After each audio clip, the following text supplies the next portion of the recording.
بسم اللہ الرحمن الرحیم۔ محترم مکرم بزرگ و عزیزو،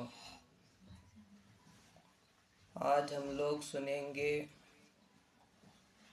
موزے پر مسح کرنے کے احکام۔ موزہ کس کو کہتے ہیں؟ موزہ چمڑے سے بنا ہوا پیر کے شکل کی ایک چیز ہے جس کو پیر میں پہنا جاتا ہے، جو ساکس کی طرح رہتا ہے۔ یہ موزہ ہے، چمڑے سے بنا ہوا۔ اس کو پیر میں پہنا جاتا ہے۔ حضور کے زمانے سے بھی صلی اللہ علیہ وسلم پیر کو گرم رکھنے کے لیے اور پیر کو ٹھنڈی سے بچانے کے لیے، جب اس کو ٹھنڈی سے بچانا ہے پیر کو، تو مطلب یہ ہے کہ پیر کو پانی بھی نہیں لگانا ہے، تو لوگ یہ کرتے تھے، اس کو پیر میں پہن لیتے تھے۔ جب وضو کرنا ہوتا تو پیر دھونے کے بجائے اس پر مسح کرتے تھے۔ اس کو کہتے ہیں موزے پر مسح کرنا۔ کیا شریعت میں اس کی اجازت ہے؟ ہاں، اللہ کے رسول صلی اللہ علیہ وسلم نے اس کی اجازت بھی دی ہے، اور آپ صلی اللہ علیہ وسلم نے بھی اس پر مسح کیا ہے۔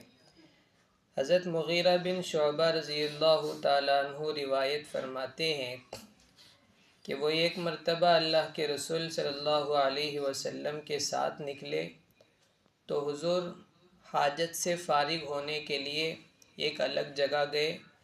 حضرت مغیرہ بھی ساتھ گئے۔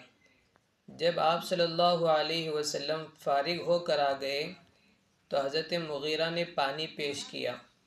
آپ صلی اللہ علیہ وسلم نے باقی اعضاء کو پانی سے دھویا اور پیر پر جب پیر کا نمبر آیا تو پیر میں پہنے ہوئے موزوں پر مسح کیا۔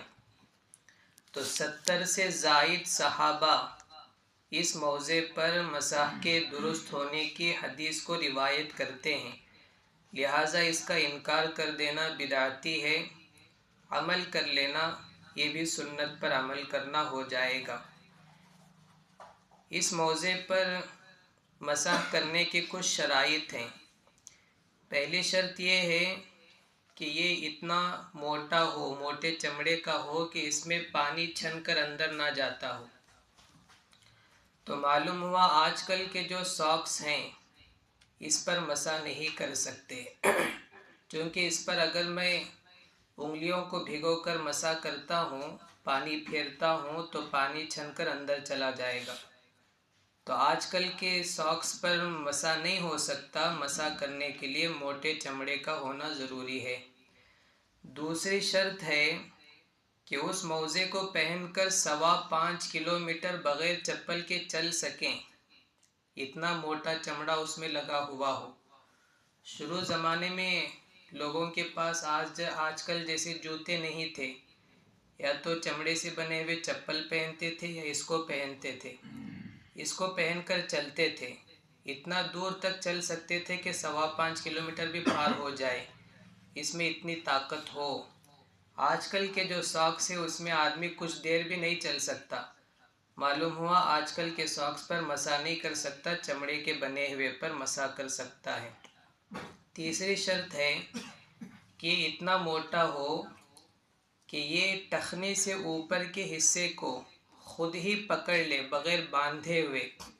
آج کل کا جو ساکس ہے اس میں اوپر کے حصے میں الاسٹک لگا ہوا ہوتا ہے، وہ پکڑتا ہے، جبکہ شرط یہ ہے کہ یہ خود سے پکڑے۔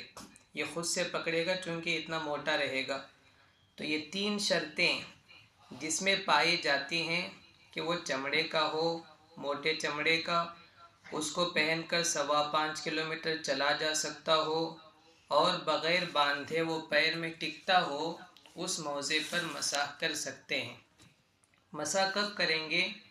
کیا غسل ٹوٹنے کے بعد بھی پیر کو دھونے کے بجائے پیر پر مسح کر دیں گے؟ نہیں، غسل ٹوٹنے کے بعد یہ کام نہیں کرے گا، اس کو نکالنا ہوگا، پیر دھونا ہوگا۔ ہاں، وضو ٹوٹنے کے بعد وضو میں جو پیر دھونا ہے اس دھونے کے بجائے اس پر مسح کر سکتے ہیں۔ کب کر سکتے ہیں؟ اس صورت میں کر سکتے ہیں جب میرا وضو ٹوٹ رہا ہے اس سے پہلے میں پورا وضو کر کے اس کو پہنا ہوا ہوں.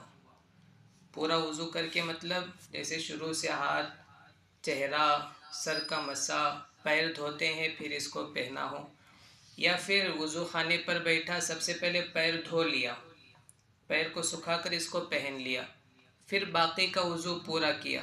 یہ طریقہ بھی چل جائے گا. میں پورا وضو پر ہوں، اس کو پہنا ہوا ہوں. اس کے بعد میرا وضو توڑتا ہے تو اس کے بعد جب میں وضو کروں گا تو ہاتھ، چہرہ دھوؤں گا، اس پر مسح کر دوں گا. اس لیے کہ جب میرا وضو ٹوٹ رہا ہے تو میرا اس کو پورے وضو کی حالت میں پہنا ہوا تھا. میں نے اس کو کب سے کب تک کرے گا؟ جو آدمی مقیم ہے، اپنے گاؤں میں رہتا ہے، سفر میں نہیں ہے، وہ اس طرح کے موضع پر 24 گھنٹے مسح کر سکتا ہے. اور جو آدمی سفر میں ہے، ٹرین میں سفر کر رہا ہے یا کسی بھی اعتبار سے سفر کر رہا ہے، وہ 3 دن 3 رات یعنی 72 گھنٹے 72 آورس وہ اس پر مسح کر سکتا ہے. یہ لمٹ کب سے شروع ہوگا؟ جب سے پہنا ہے تب سے نہیں، جب وضو ٹوٹا ہے تب سے یہ لمٹ شروع ہوگا. مثال کے طور پر میں آج ظہر کی نماز کے لیے وضو کر رہا تھا.